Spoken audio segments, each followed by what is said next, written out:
Hey, it's Miss Anderson again today for First Chapter Friday.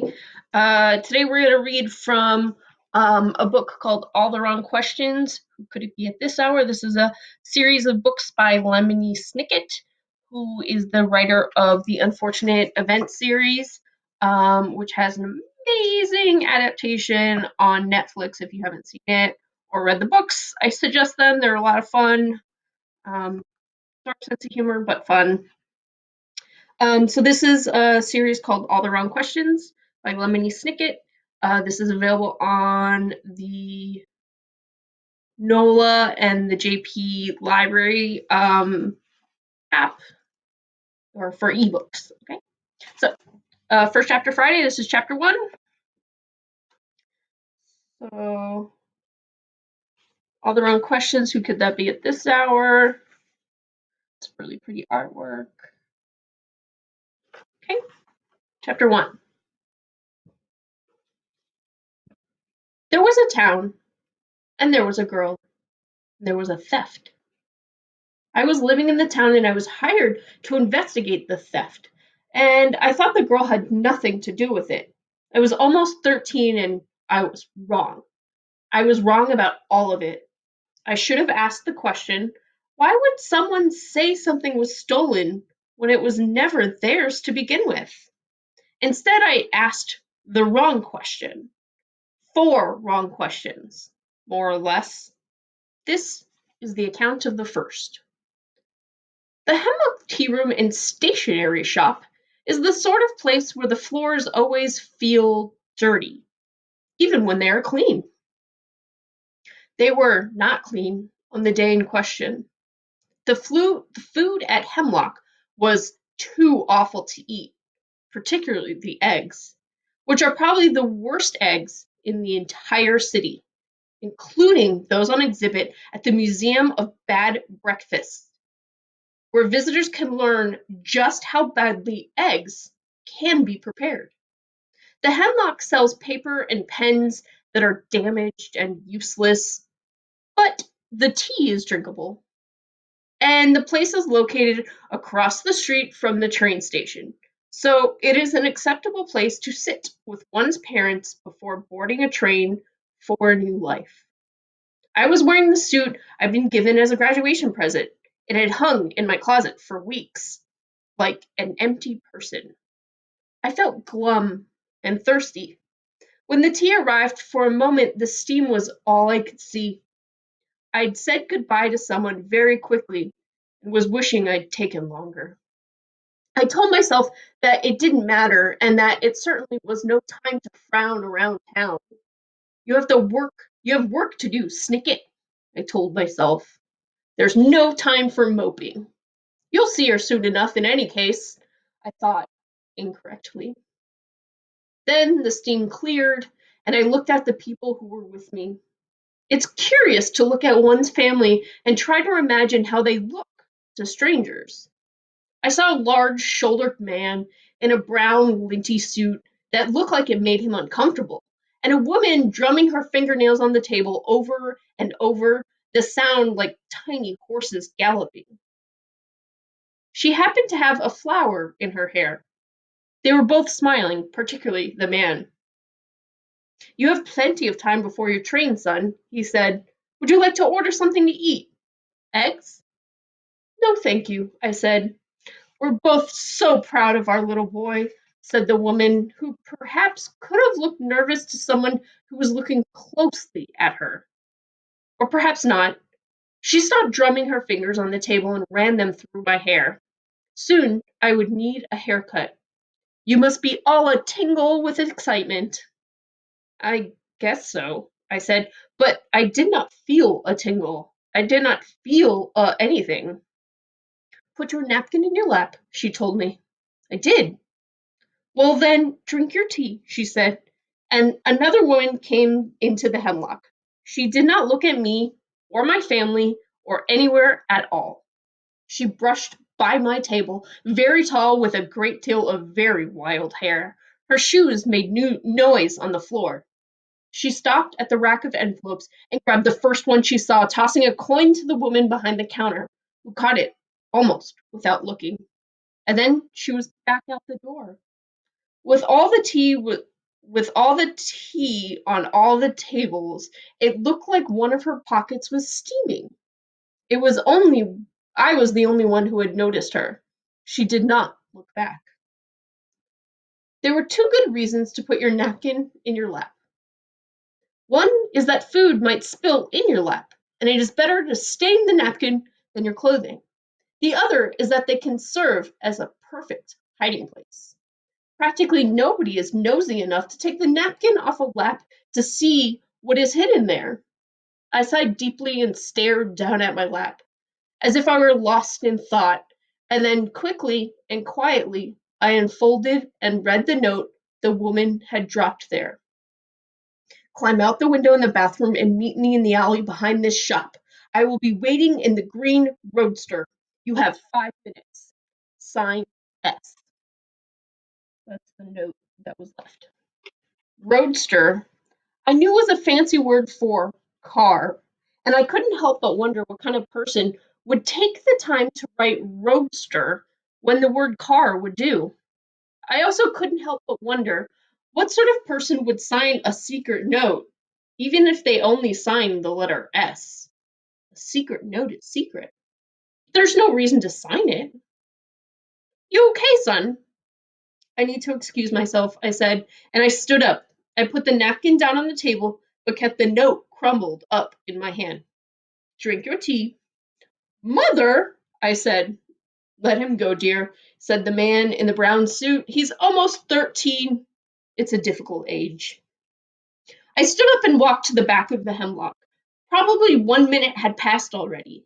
The woman behind the counter watched me look this way and that. In restaurants, they always make you ask where the bathroom is, even when there's nothing else you could be looking for. I told myself not to be embarrassed. If I were a bathroom, I said to the woman, where would I be? She pointed to a small hallway. I noticed the coin still in her hand. I stepped quickly down the hallway without looking back. I would not see the Hemlock Tea Room and Stationery Shop again for years and years. I walked into the bathroom and saw that I was not alone. I could think of only two things to do in a bathroom while waiting to be alone. I did one of them, which was to stand at the sink and splash some cold water on my face. I took the opportunity to wrap the note in a paper towel and then run the thing underwater so it was a wet mess. I threw it away. Probably nobody would look for it. A man came out of the stall and caught my eye in the mirror. Are you all right? He asked. Sorry. Are you all right? He asked me. I must have looked nervous. I had the eggs, I said, and he washed his hands sympathetically and left. I turned off the water and looked at the only window. It was small and square and had a very simple latch. A child could open it, which was good because I was a child. The problem was that it was 10 feet above me in a high corner of the bathroom. Even standing on tiptoes, I couldn't reach the point where I'd have to stand if I wanted to reach the point to open the latch. Any age was a difficult age for someone needing to get through that window. I walked into the bathroom stall. Behind the toilet was a large red parcel wrapped in brown paper, and string, but wrapped loosely, as if nobody cared whether or not you opened it or not. It was leaned up against the wall like that. It leaned up against the wall like that. It didn't look interesting. It looked like something the hemlock needed, or a piece of equipment a plumber had left behind. It looked like none of your business. I dragged it into the middle of the stall and shut the door behind me as I tore open the paper. I didn't lock it. A man with large shoulders could force the door open like that, even if it were locked. It was a folding ladder. I knew it was there. I'd put it there myself. It was probably 1 minute. Okay, sorry. It was probably 1 minute to find the note, one to walk to the bathroom, one to wait for the man to leave, and two to set up the ladder, unlatch the window, and half jump, half slide out the window into a small puddle in the alley. That's 5 minutes. I brushed muddy water off my pants. The roadster was small and green and looked like it had once been a race car, but now it had cracks and creaks all along its curved body. The roadster had been neglected. No one had taken care of it, and now it was too late. The woman was frowning from behind the steering wheel when I got in. Her hair was now wrestled into place by a small leather helmet. The windows were rolled down, and the rainy air matched the mood inside the car. I'm S. Theodore Markson, she said. I'm Lemony Snicket, I said, and I handed her an envelope that I had in my pocket. Inside was something we called a letter of introduction, just a few paragraphs describing me as someone who was an excellent reader, a good cook, a mediocre musician, and an awful quarreler. I had been instructed not to read my letter of introduction. It had taken me some time to slip the envelope open and then reseal it. I know who you are, she said, and tossed the envelope into the back seat. She was staring through the windshield like we were already on the road. There's been a change of plans. We are in a great hurry. The situation is more complicated than you understand or than I am in a position to explain to you under the present circumstances. Under the present circumstances, I repeated. You mean right now? Of course, that's what I mean. If we're in a great hurry, why didn't you just say right now? She reached across my lap and pushed open the door. Get out, she said. What? I will not be spoken to this way. Your predecessor, the young man who worked under me before you, he never spoke to me this way. Never. Get out. I'm sorry, I said. Get out. I'm sorry, I said. Do you want to work under me, Snicket? Do you want me to be your chaperone? I stared out at the alley. Yes, I said. Then know this: I am not your friend, I am not your teacher, I am not a parent or guardian or anyone who will take care of you. I am your chaperone, and you are my apprentice. A word which here means person who works under me and does absolutely everything I tell them to do. I'm contrite, I said. A word which here means you already said you were sorry, as Theodore Markson said. Don't repeat yourself. It's not only repetitive, it's redundant, and people have heard it before. It's not proper. It's not sensible. I am Theodore S. Markson. You may call me Theodora or Markson. You are my apprentice. You will work under me, and you will do everything I tell you to do. I will call you Snicket. There is no easy way to train an apprentice. My tools are my example and sorry. There's no easy way to train an apprentice. My two tools are example and nagging. I will show you what it is I do, and then I will tell you to do other things yourself. Do you understand? What's the S stand for? Stop asking the wrong questions, she replied, and she started the engine. You probably think you know everything, Snicket.